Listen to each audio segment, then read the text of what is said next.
Well, hello everybody, and welcome to a new Food for Thought video. For those of you who might not know me, my name is CLAldridges. That's my name popping up there in the screen, and oh, there it is. And I draw coloring books, and this is my newest coloring book, Dragons, Flowers, and Mandalas, Oh My. And let's see here. There is the rest of them. It joins the family of my other coloring books, which are all right there. They are all available in print on Amazon or as digital PDF downloads in my Etsy shop. And of course, if you like what you see here, I would love it if you would like and subscribe. And you can follow me on social media at Twitter, Instagram, and Facebook, and there are the addresses. I am basically just CLAldridges Art pretty much everywhere you go. You can't get away from me. Anyway, I have been saying for the last few days that I was going to do a new Food for Thought video. Now, the Food for Thought videos are where I talk about the sort of traumatic things that have happened in my life and how I dealt with them. As an adult, we all have to deal with things, and if the way that I handle adversity helps other people in their lives, then that is a helpful thing to do, and it is right on my who I want to be way. Now, I am actually not coloring today so much as I am working on a watercolor, and I'm going to do this A, because I want to, and B, because I can do it sort of mindlessly while I form thoughts. So I do want to start with something really, really good. As I was sitting down to do this video today, I decided that I would check my personal email real quickly. It is an address that I don't often check. It's it's where they are going to send my book royalties and stuff like that. I get notices there, but otherwise it's only used by friends and family. And I had thought pretty much that I had talked to everybody that I was going to talk to today. But it is a dear friend of mine's birthday, and even though it is not tradition between us that I contact him on his birthday, he always contacts me on mine. And when he did last April, he indicated to me that he was fighting a very serious health battle, and that if I didn't hear from him next year on my birthday, that I would know how the outcome was. Well, that's a long time to wait, and he, on his birthday, I think as a gift to me, bless his heart, wrote to me today to tell me that he's doing great. He's doing great, and he's cancer-free and going to have a new CAT scan in January, but that everything looks good. And, that means an awful lot. It really does. So it was like the best Christmas gift. It was really the best Christmas gift. I mean, none of us is guaranteed tomorrow. We could beat cancer today and get hit by a bus tomorrow, but nonetheless, it's nice to not have to worry about that particular issue. Okay, so I've wet that particular paper. Okay, so in my Christmas Day stream, so that was the good thing. In my Christmas Day stream, I alluded to the fact that I had to spend the better part of the couple of days before Christmas, the 23rd and the 24th, fighting a copyright infringement, and it was my copyright that was infringed. I was not being accused of. It occurred to me as I watched that video that, it sounded like maybe I had infringed on somebody else. No, somebody infringed on me. And what they were doing, let me tell you how it sort of came to be that I found out. Now, I do want to start with the idea that I have had my artwork used without my consent before, but it was always somebody who downloaded it and colored it for free instead of, they basically they downloaded a very poor copy, and it really showed in the work that they had put, the copying, or the social media posting that they had done showed just how,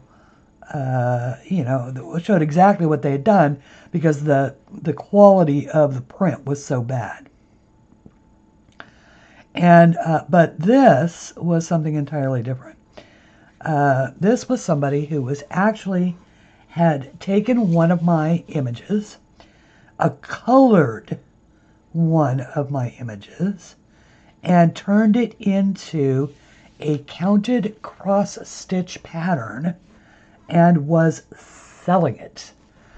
And not only was she selling it, she had actually, was it listed in her Etsy shop, but she had actually sold some.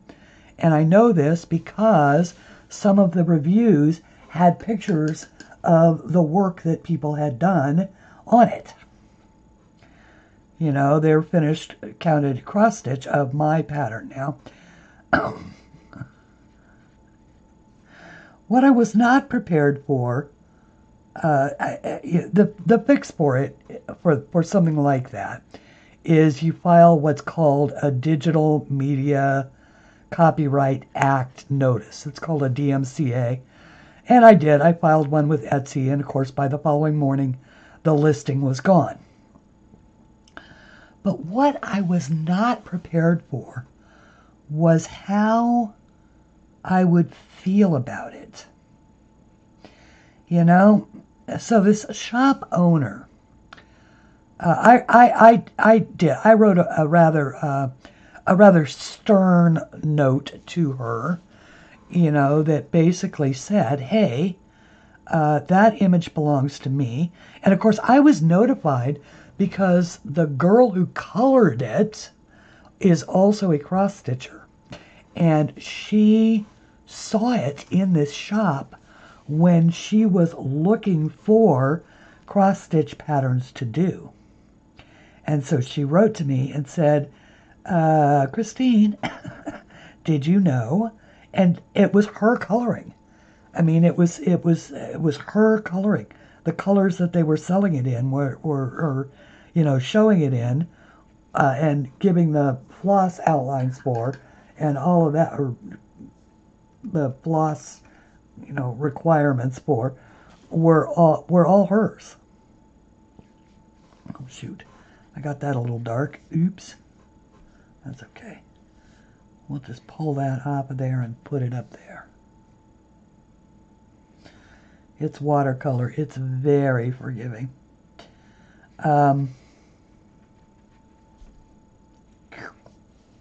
Slurp it up with the belly of the brush and just put it up there. If that ever happens to you, that's how you handle that. Anyway, so I was pretty pissed. I gotta say, I was pretty angry. So she wrote back to me the next morning, and basically she apologized, which is to her credit. However, what she said next, her next words, were what sort of set this whole upset in motion. I mean, let's face it, artists have to deal with defending their copyright all the time. Every artist, goes through this, and every artist has to defend their copyright.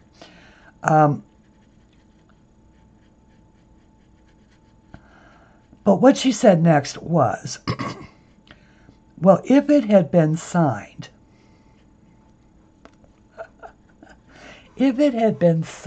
or in some way attributed, we would have not used it, or we would have sought permission to use it. Now, that is exactly the wrong thing to say to an artist.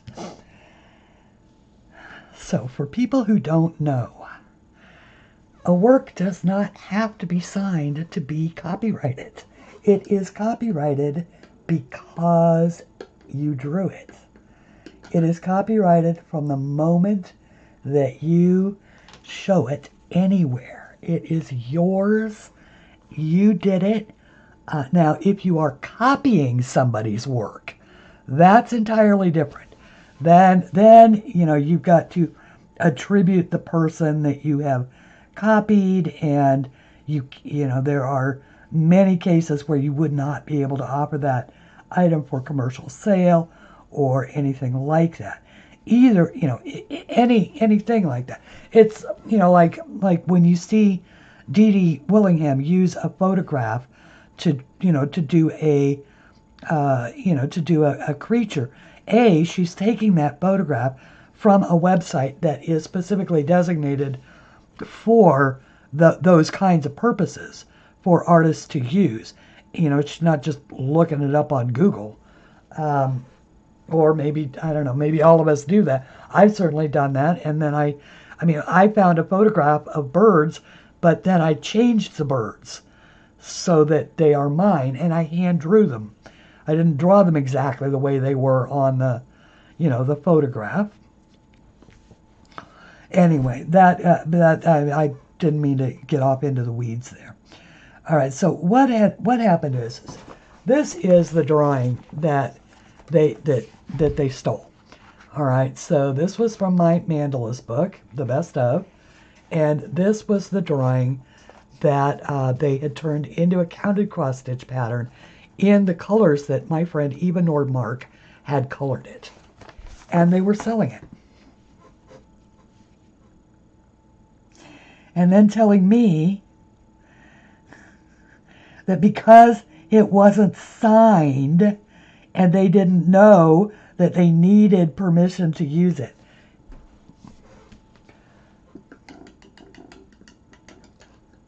I don't know what to say to that. I don't know what to say to that. I just didn't know what to say to it, but I managed to say quite a lot. I managed to say quite a lot. And I do want to talk about copyright, but I don't want to talk about it from the point of view of art theft. I mean, I think that we all know that if you use something that you don't know where it came from, it's a big risk, right? It's a big risk. It's happened in, certainly the conversation is happening in, on channels. We have it a lot in my artist group. All the websites have, copyright strike rules, things like that. So basically, if it's not yours or you don't have a license for it, don't use it. That's it. If you didn't buy it in a coloring book, and a coloring book automatically comes with a license that says you are authorized, this is your coloring book, you can color in it, and you can snap those pictures and you can show them wherever you want. You can't snap pictures of the blank ones, but you could certainly, it's like social media. We want you to use the product for what we designed it for. If I send you if you buy a coloring book, I love it when you show the cover, when you color in it. And you know what? I don't know what that is. What is that? That is my signature, and it is on every page of every book that I have ever created.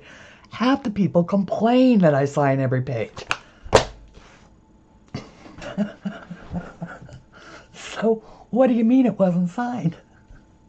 So I looked up, Eva's original posting of it. Sure enough, not only does it have my signature there in type, but it's also got hers, her watermark over it that says coloring by coloring 726. So don't give me that it's not signed. Anyway, that's not why I don't want to talk about that part. What I want to talk about is my reaction to it, because it was sort of over. I don't want to say it was over the top. It wasn't really over the top. It was, because I remained civil. I remained completely civil. But I did then start researching the other inventory in her shop.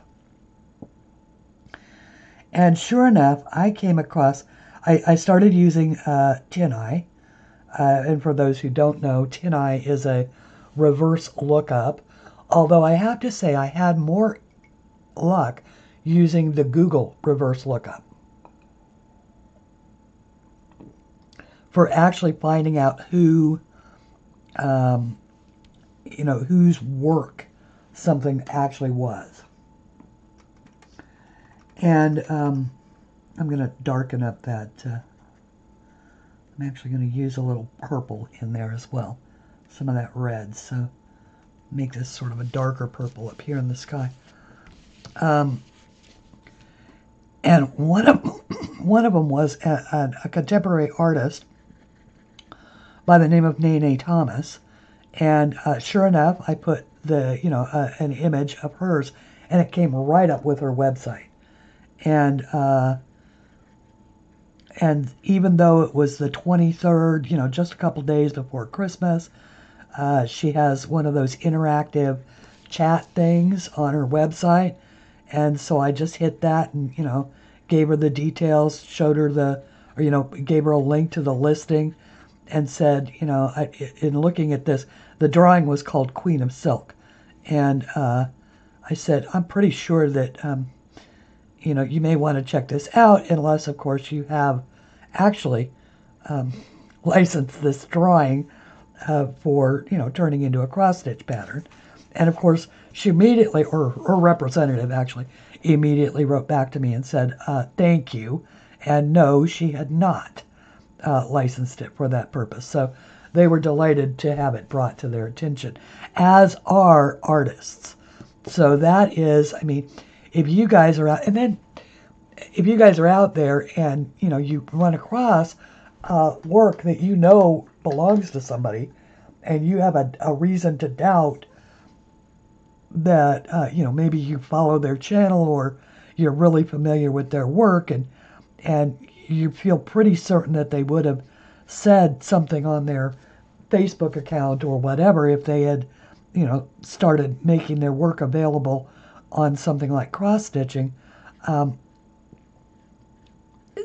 They don't mind at all if you contact them to ask if they did that, and give them a heads up. That is the kindest and most wonderful thing that you can do for an artist, is to give them a heads up in the event that you think that their work might be being stolen or used, for a purpose that they did not. Just like I am eternally grateful to Eva for, asking the question. Now, Eva knows that I use her work all the time in my videos, in, when I'm showing, highlighting colorists and stuff like that. I don't usually ask them if I can do that, because I put their names. I put, look at this fabulous coloring by Eva Nordmark in my videos that I make, and all of that. I give credits. I do all of those types of things, because I am so proud of the people that like my work. And color it. Good colorist, bad colorist, it doesn't matter. There are no bad colorists, but I always attribute the work. That's it. Even though it's my work and I don't have to, I do it anyway because it's the right thing to do. You know, that kind of thing. Anyway, and then this is the reason I think why it made me so upset. Her answer to that is I had just watched a video that Tiny Worlds of Wonder did. You know, Tiny Worlds of Wonder is a diamond painting channel. She got a copyright strike and immediately started to do her research. On YouTube, started to do her research and discovered that many of the diamond paintings that she owned were based on art that was not properly licensed from the artist.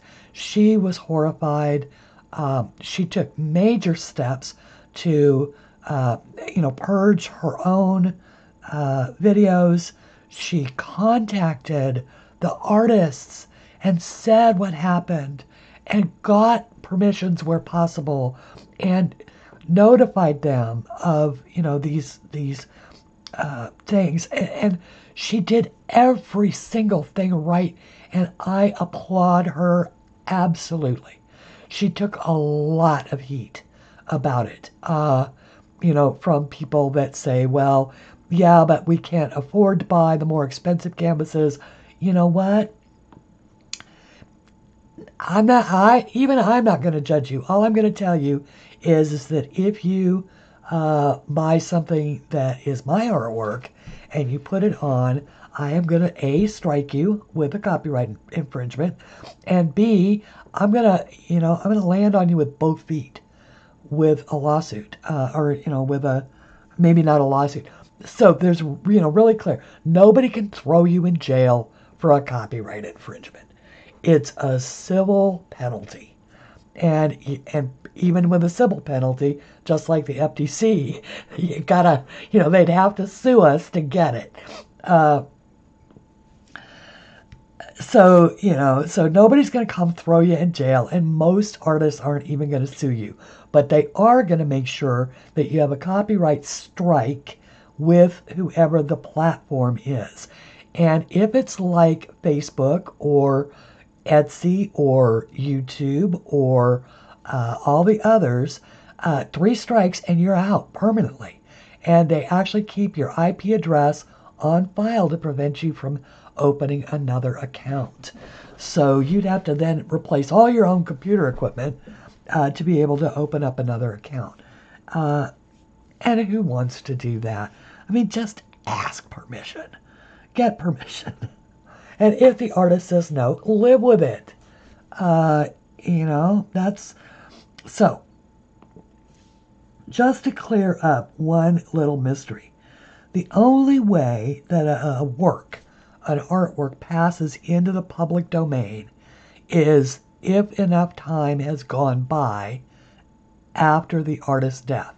And that is generally, and there are lots of places in the law where it changed, over the course of the years. But that is generally between 75 and 95 years, and only if, that is years after the death, and only if the copyright isn't renewed by the heirs. So, how, like Walt Disney, who, the Disney Corporation, well, it's a going corporation. So every art piece that has ever been designed for Disney is owned by Disney. Unless Disney has licensed it to whomever, then then the use of it is illegal. And so that is always something to, obviously if you buy a Disney coloring book from a company that is legally licensed to make Disney coloring books, you got no problems. Okay, so it's not education on copyright, it's how I felt about it. I felt like I'd been slapped in the face, actually. Like, like the girl was saying it was my fault that she used my work without my permission. And I wrote back to her and I said, here is the rule. And this is something to keep in, this is the thought to keep in mind. Everything is copyrighted. Everything. If you didn't draw it and then paint it and then breathe it into life, it isn't yours. So if you don't have a license for it, don't use it. And that is the basically the crux of what I said, although I used a whole lot more words. And I was, I was just, emotionally, it just, I went to a why bother, why bother to make pretty things if people are just going to feel like they can just do whatever they want with them.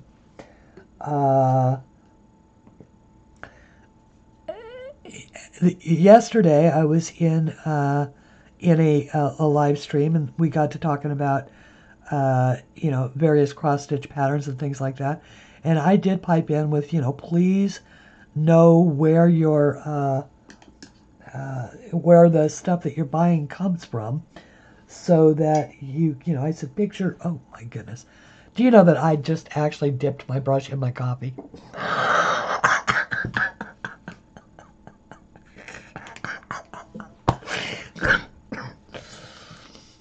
Oh, I dipped my paintbrush in my coffee.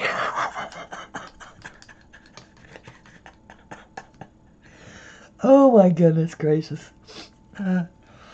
Alright. I should probably review this video to find out what the heck I've said and what I'm going to do next. Okay, let's switch brushes.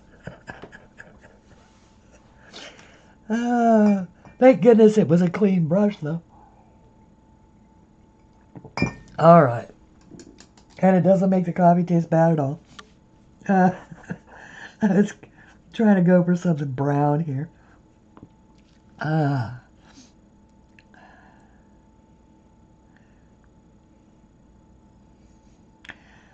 was just gonna try and lay in a couple of little branches, and I also, because this is a horizon, I want to actually I may wait with that. I may do this one first.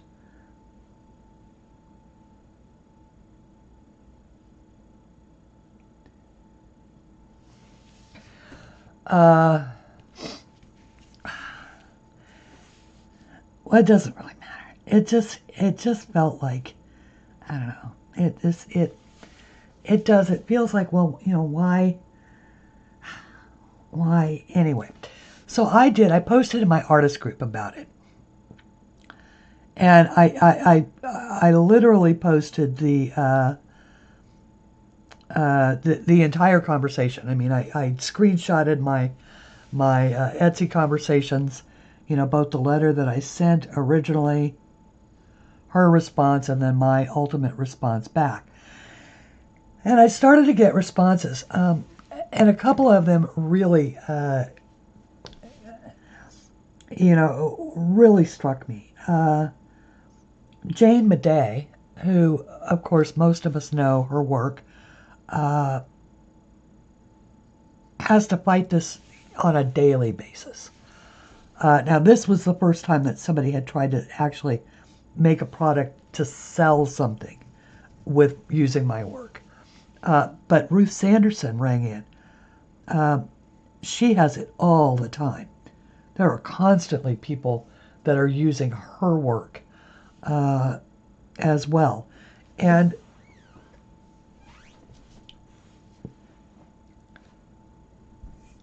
they've gotten to the point where they're tired of fighting. I mean, obviously they'll do the DMCAs, they'll do the, all of that, but it's just, they said, it's like playing whack-a-mole. She said it's just like playing whack-a-mole. For everyone that you managed to get down, 2 more pop up. So, what is the deal with that?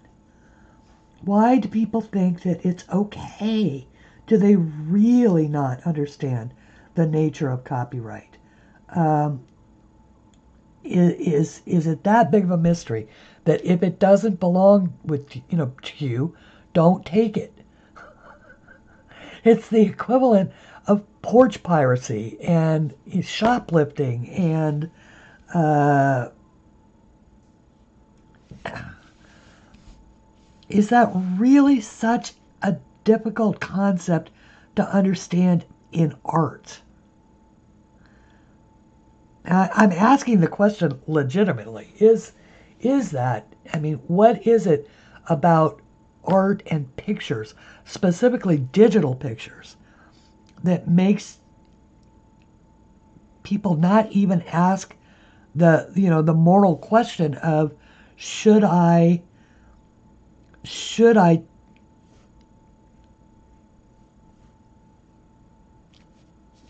should I should I take this? It's not mine. Should I take this? Should I print it? Should I? How did it get here? How did it get onto this Pinterest site? How did it? Did I follow the link? Do I know that the artist intended it to be free, even though it says? And that was another part of what I put in my thing. I said just because you license it for one use doesn't mean that you then get to use it for other purposes. So, let's say you license it because your coloring book comes with a license. So you color that and you post it all over the place and it's beautiful and all of that, and then you turn your own drawing using one of those programs into a counted cross stitch. You're still, by the way, you're still okay. Because I'm not going to know until you post a picture of it. And then you have used the item that you have a valid license for a use that isn't authorized, i.e., making a counted cross stitch canvas. Because here's what's going to happen: people are going to see it, they're going to go, ooh, I want one of those, and you're going to say, okay. You're going to start either distributing it or, God forbid, you are going to start selling it. And if you do that, I am going to nail your ass to the wall. I really am, because you have literally just taken food out of my mouth. You have grabbed my sandwich out of my hand and you have fed it to the dog.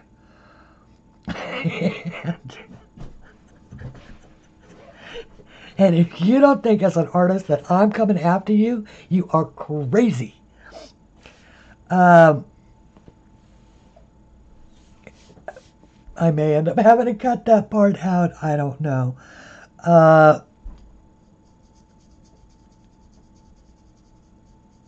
So, it's just, I guess maybe, I think the problem that I have with it, as the artists have been fighting copyright violation for as long as they've been artists, or copyright infringement. As long as they've been artists, they've been doing it. What am I after here? I'm after something. I'm after this brush. So that's really nothing new. Absolutely nothing new. No, I want the big belly brush to make some. I want to make some pine green.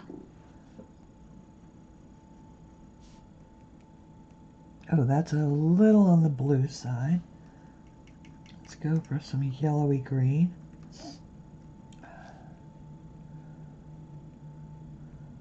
Okay, that's a little bit better. Let's pull some of this in. I don't know what color this is, but that'll work right there.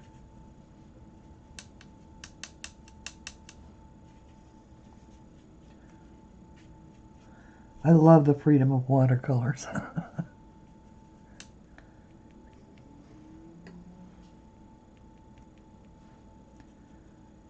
this. Okay.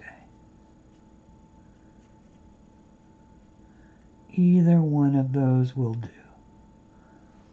All right.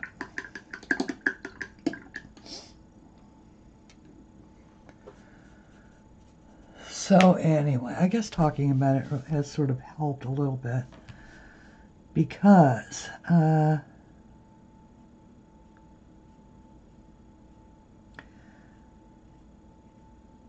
it's such a violation. It's I guess, it sort of felt like somebody had come into my house and robbed me. That's exactly what it felt like. Like I'd come home from work and found that somebody had, been after the had stolen my stereo. Or worse, taken my computer. Oh, there you go. Or, walked off with my original art cases. I'm trying to go for a winter scene here. I'm going to put some trees here in the background. But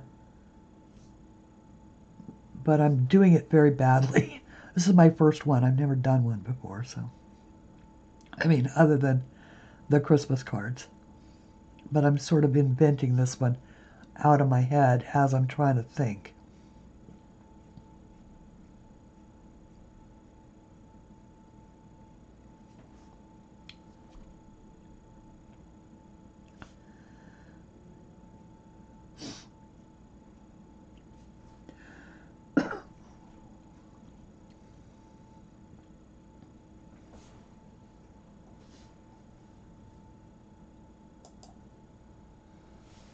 So I was just thinking that one of the best ways to be able to spot a piece of art that probably isn't licensed is that if it's listed by a whole bunch of places. And a perfect example of that is, those multicolored dogs and cats that are, they're very painterly, and they're on every single diamond painting website, except basically the reputable ones.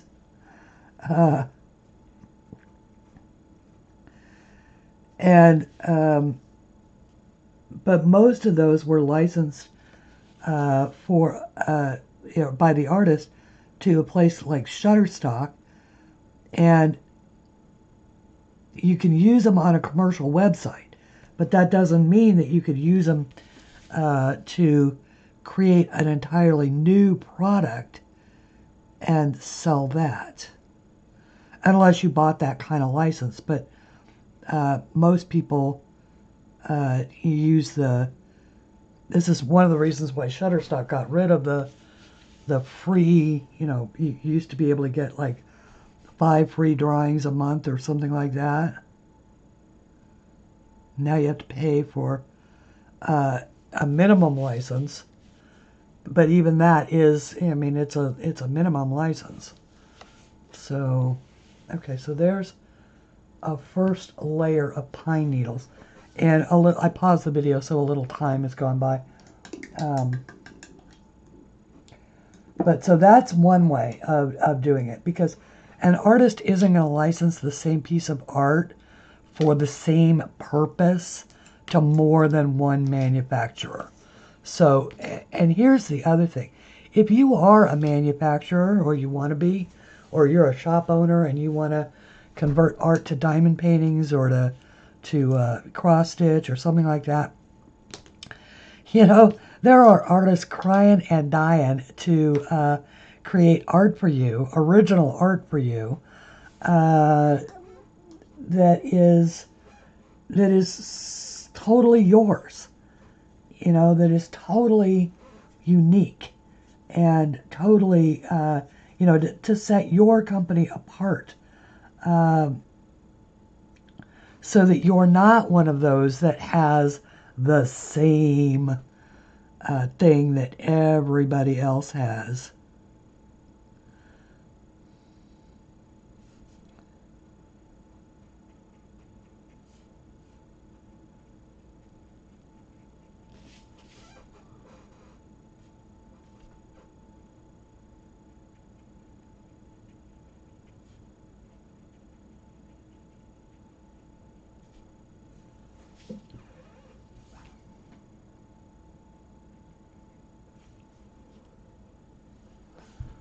Just trying to put some trees in the background here.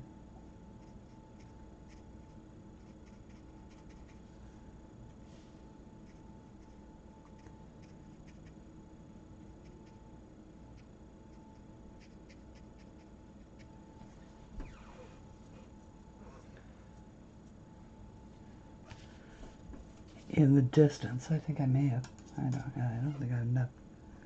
Don't think I have enough paint. I think I may need a bigger belly brush for this as well. So let's take that little brush and make him go away. Let's go for the bigger brush.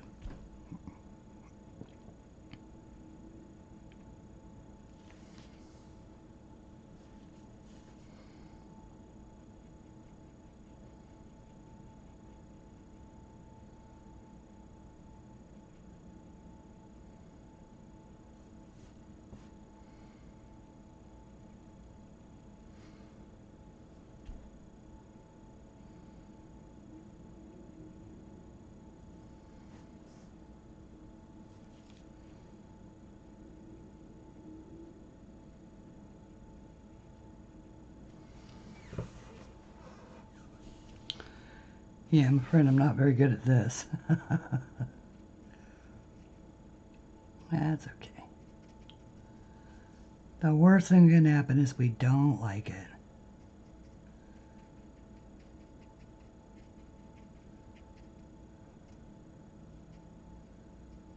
That's probably better. Make it look a little bit bigger anyway.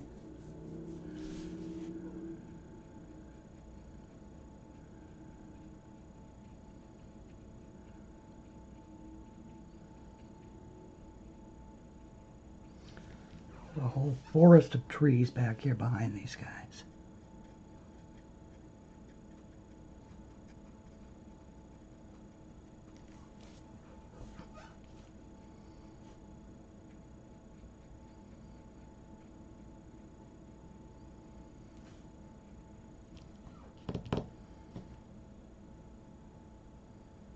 A little bit better. Could be mountains.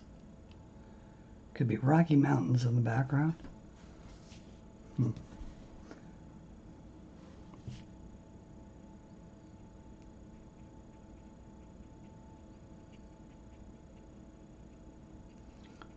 Try throwing a little green in there. See if that helps. Make them look more like trees. I'm fighting a glare issue here.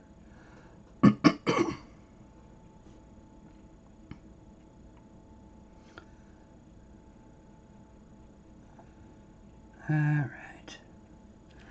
So in the meantime, I'm watching, somebody like Tiny Worlds of Wonder just torturing herself over, over this. And it just, I want more Tiny Worlds of Wonder and less Suzanne's. Suzanne was the lady who's apparently the owner of the shop that was selling my art.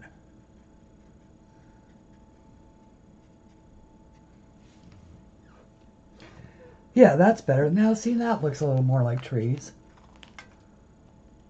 in the background. Maybe these guys are on a Christmas tree farm. I don't know. They're awfully close in is what it is.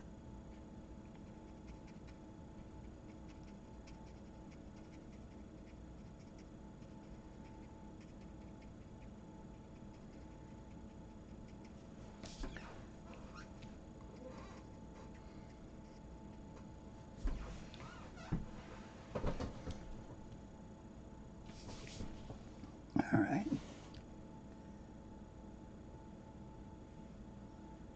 There's another one back here.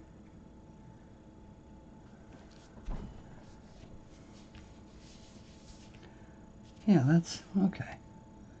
We're gonna get there. We are gonna get there.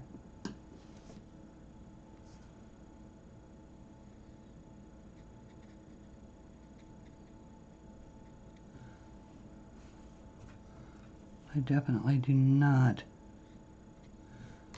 want to run that red.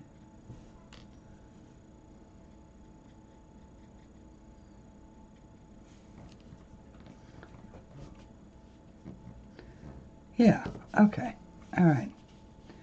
That's a little bit better. That's a little bit better. Okay, let's see if we can't do some.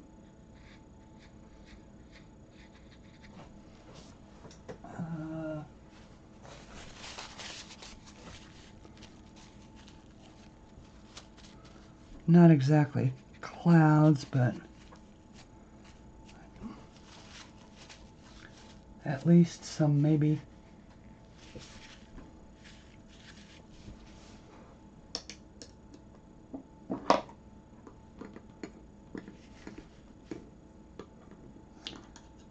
We'll just keep, we'll worry about that later. We'll just go back to these down here. So I did sort of lose the, see, I lost my heat about it, which is good. Oftentimes when I talk about things like that, I do lose the heat about it. But I was just, it was one of those traumatic things that, you know, you just, if you're an artist and you work at it, and you care about it, it's very difficult to think that, I guess it's part of it is that it feels like a lack of respect for your rights, you know. You're just an artist, so why should we care whether or not we're stealing from you? You must make lots of money, you know, legally licensing this stuff. So, you know, isn't it just free advertising when people see your work and get to know it and all of that? The answer to that question is no. It is a resounding no. It is not free advertising. It is hurtful. It is very hurtful emotionally to an artist when they realize that that people have so little respect for what they do. You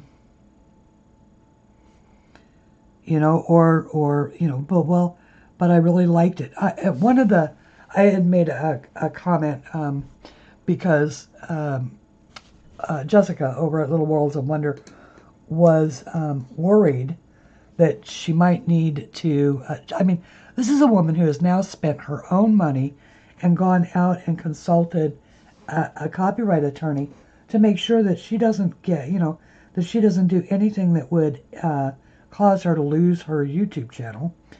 And I respect that she did that. I just think it's amazing.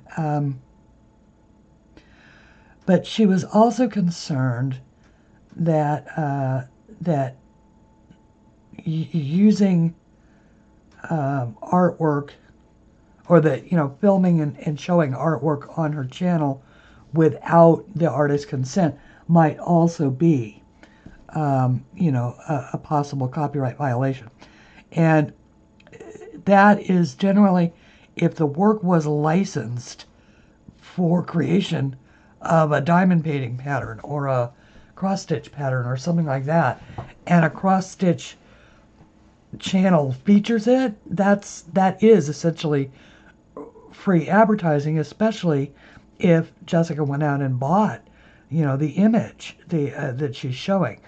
And I can guarantee you that there isn't an artist in the world that is going to object to that. And if they do, they're crazy.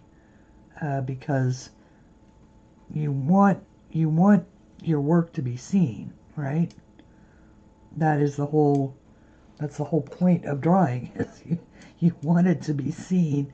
If you're going to sell in the commercial market, you want people to know your work. I'm going to turn this over just because I'm doing some of this fine touch work near the, and I want to be able to catch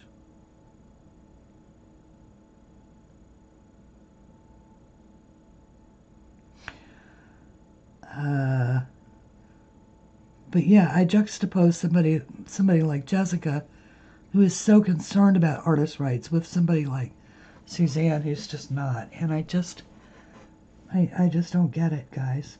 I don't get it. Because Jessica is doing everything right. And so I commented that I didn't want her to worry. And, okay, now here's another question came up.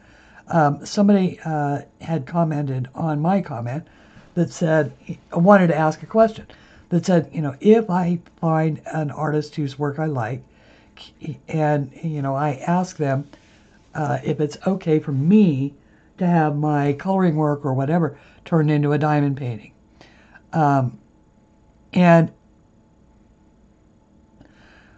the answer to that is, it really is up to the individual artist. But in my opinion, an artist who would say yes to that is sort of foolish unless they first find out from the diamond painting manufacturing company and get a guarantee in writing that they won't use that image. They won't retain it or make another. In other words, it's got to be truly a one of. And of course, most of the most of them aren't going to do something like that. And then you're getting the artist involved anyway. So you might as well just ask the artist if they've ever thought about, finding a, having their work created as, or licensing it to a diamond painting company, so that people could buy it. And that, because then what you've done is two things. You've given the artist possibly a new source of establishing a revenue stream for that particular piece of art. And maybe, you've turned your favorite diamond painting company onto an artist who might be willing to license work to them. And in both cases, that's a win-win situation.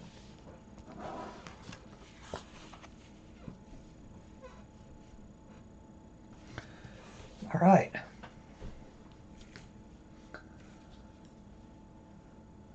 We're getting there. I need to bring some,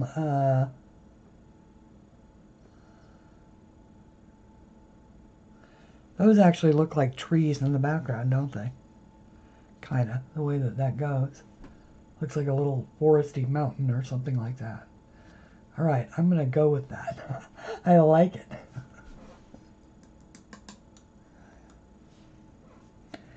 All right, let me go watch this video back to this point so I can figure out what I didn't talk about, and we'll go forward. Ooh, and just like that, through the magic of editing. Okay, so while I was listening to the playback on that, and I did cover all the things, the way I felt and all of that, but I do want to end on positive, and of course I also want to finish this up. I deepened the shadows just a little bit, added some shadows down here on the snow, added a few more little pine needles, and now, of course, is the opportunity to maybe mess the whole thing completely up. Because I am going to take my acrylic paint, and this is the Daler-Rowney, and this is opaque. So I'm going to take some white, I'm going to add some snow on the trees, and hopefully some snow. This is brand new, I've never even used it.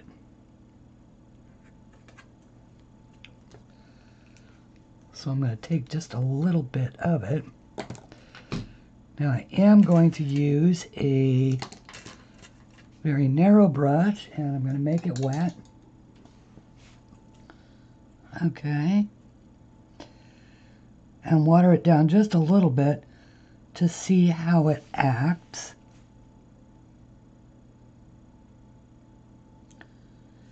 And I just want to add some snow to the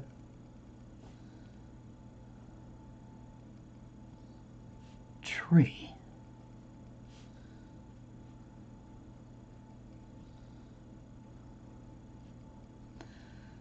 Looks like it's going to fade out to gray.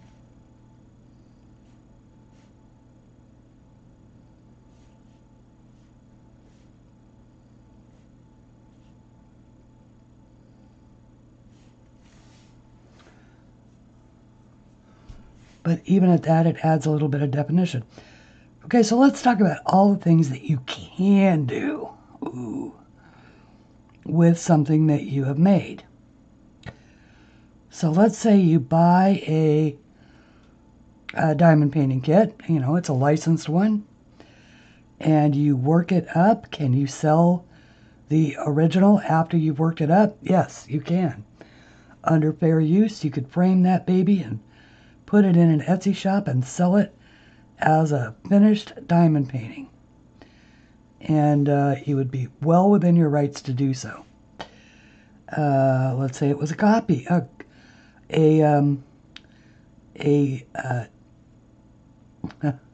say it was a coloring page that you had worked on, and you know, you bought a travel size book or something like that, and you colored it, and you wanted to make pretty cards or a pretty card from it to sell. Yes, as long as you are using the original page with your original coloring, that it's not a copy, it's not a print of your coloring. You can, you know, it's got to be the original that you worked on, and you can only sell it once. Then yes, you can do that as well. You know, that is really pretty. I gotta say, look at how see that really works on those trees. It gives them a great frosty look. I'm liking it. Okay.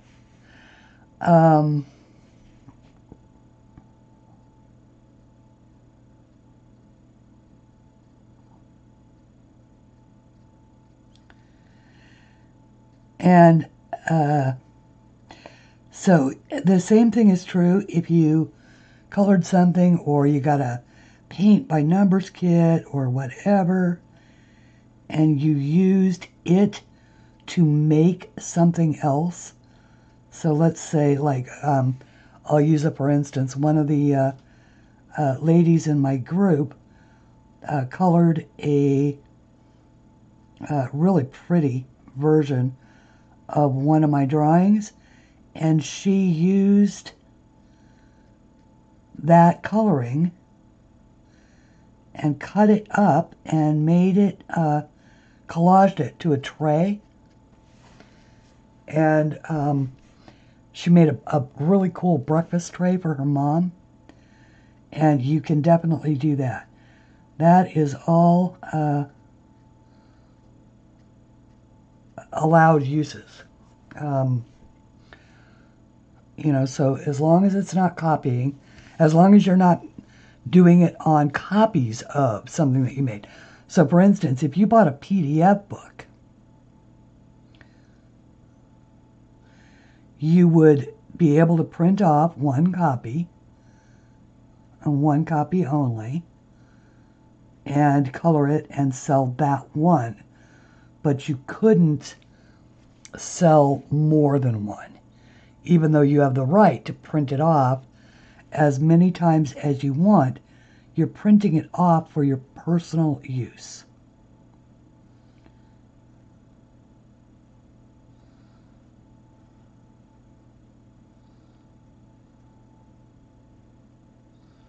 This is deep forest back here. So, well, I like it. I like it. Here, I was afraid I was going to ruin it, and it made it better. Okay, that's good. I have completely lost the pine bough that was here. You know, the needles, but that's okay.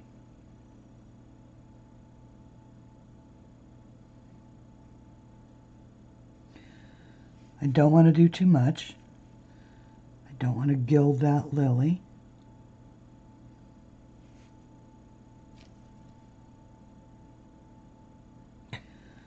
So those are some things that you can do without any kind of a problem at all. I may try and add that one back in, or maybe not. Oh, I like that. Look at that. I put an entire forest back there. That is so cool. That's an experiment that worked, everybody. Remember that this is my very first watercolor painting that is intended to be a watercolor painting. And isn't, a card or something that I've done from a tutorial. This is original art, my original art, and, birds that I drew them from my book, but I drew the book. So, okay, now let's add some snow here on the edge of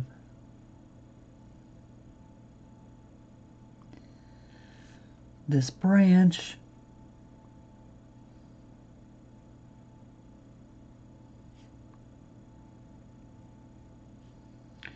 Trying to leave a little room there because I still have to add their little feet.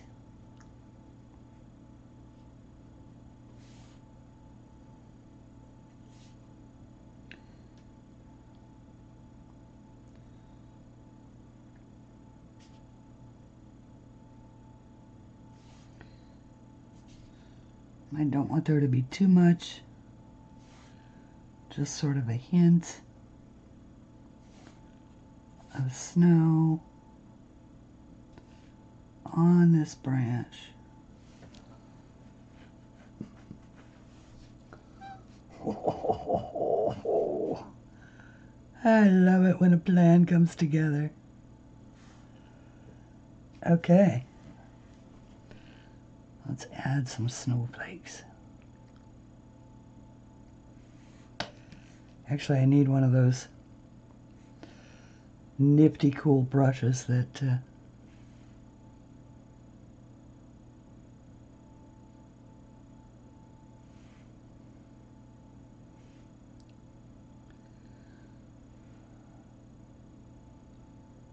I have one of those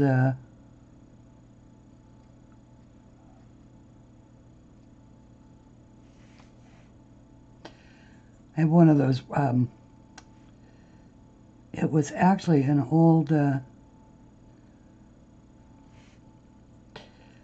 don't know what they were originally used for, but it's like a ballpoint pen with no ink. Oh, speaking of which, I did want to I don't know if I have any diamond painters with me or not, but last night as I was watching Mrs. Coffee, we were talking about diamond painting pens, and she was showing us some of her favorite diamond painting pens, and that caused me to look at them over in Etsy. And really cool diamond painting pens are kind of expensive. They're about $25. I mean, there are some that are also very cool that are only in the $14 or $15 range, and I found a really cool dragon one that I'm eyeing, but of course, I don't like to spend money that I don't have to, and so one of the ones that I ran across was a very cool, it was like a little pen, and I recognized it. Now, many, many years ago, I bought a very cool stone pen. Now, this is it's an artisan pen. It's actually, it's not resin. It's actually made out of stone, rolled, or polished stone. And years ago, it ran out of ink. And I've never really thought to look for an ink cartridge for it. But I managed to convert it last night into a diamond painting drill pen. And it took a little bit of doing, and I had to actually take my jewelry tools to it and snip off a piece of the tube that fits inside of here that held the ink originally, so that I could get enough room to be able to get the diamond drill. And all I did is I took one of the pink diamond drill pens apart, and I took the brass shaft off of it and put it in here, and it's perfect. It is the perfect, and there are some just like it for 14 bucks on Etsy. It's wide enough to where it's really comfortable in my hands, and so yeah. How very cool is that? So it is now in my diamond painting kit. Yeah, in case you wondered what that was the cat knocking over a stack of stuff in my office. All right, shall we see how we did?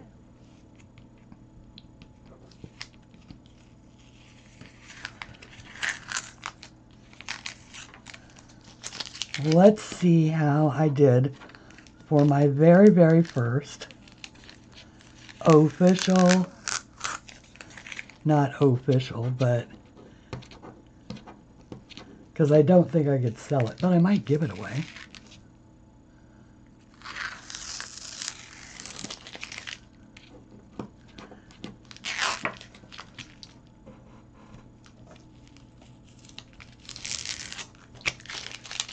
Watercolor painting.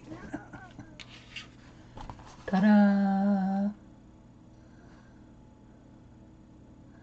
Anyway, everybody, thank you for listening to me while I had my little rant about, about the effect on an artist of, discovering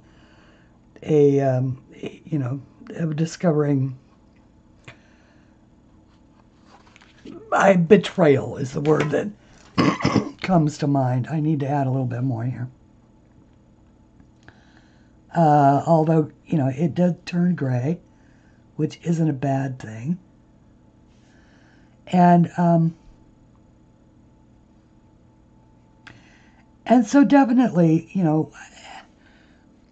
think about, all I can ask is that you think about the source of the art that you buy. Actually, I do need to add his little feet, don't I? So I have one more chance to screw this thing up. Let me grab oh, there it is. Grab a paper towel and hopefully not screw it up, as the case may be. Actually, is that the one I wanted? I thought maybe I wanted a...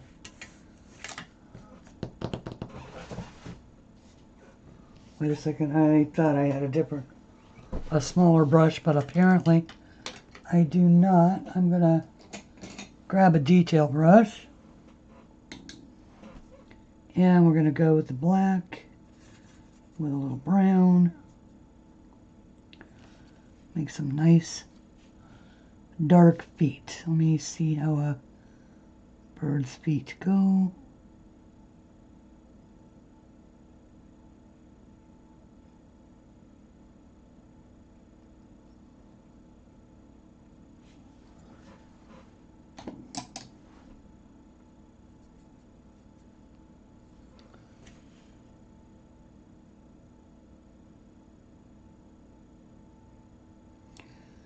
Birds have generally 3 toes, 2 that grip forward and 1 that grips behind.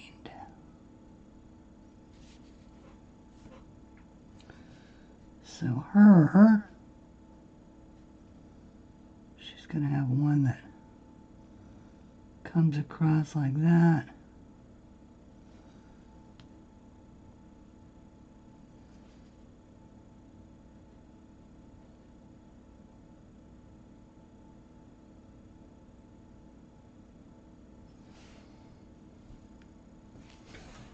And that will do. Those will dry. They will be much lighter. See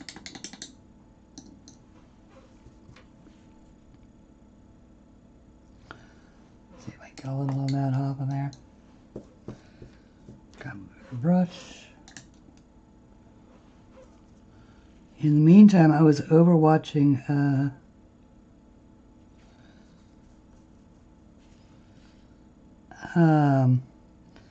Emma Lefevre and, oh, that's better.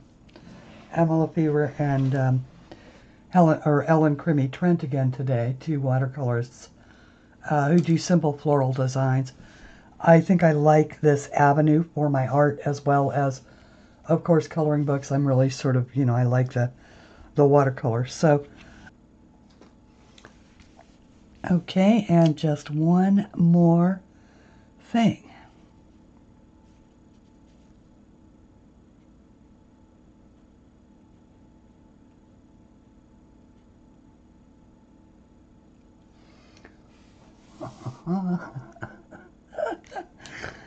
Just between me and you. Anyway, all right, everybody. I hope you enjoyed this video, and will join me on later today on Sunday for my regular color and chat, which we will not talk about copyright. Thanks for listening, and until we meet again, please do color something pretty. Bye, everybody.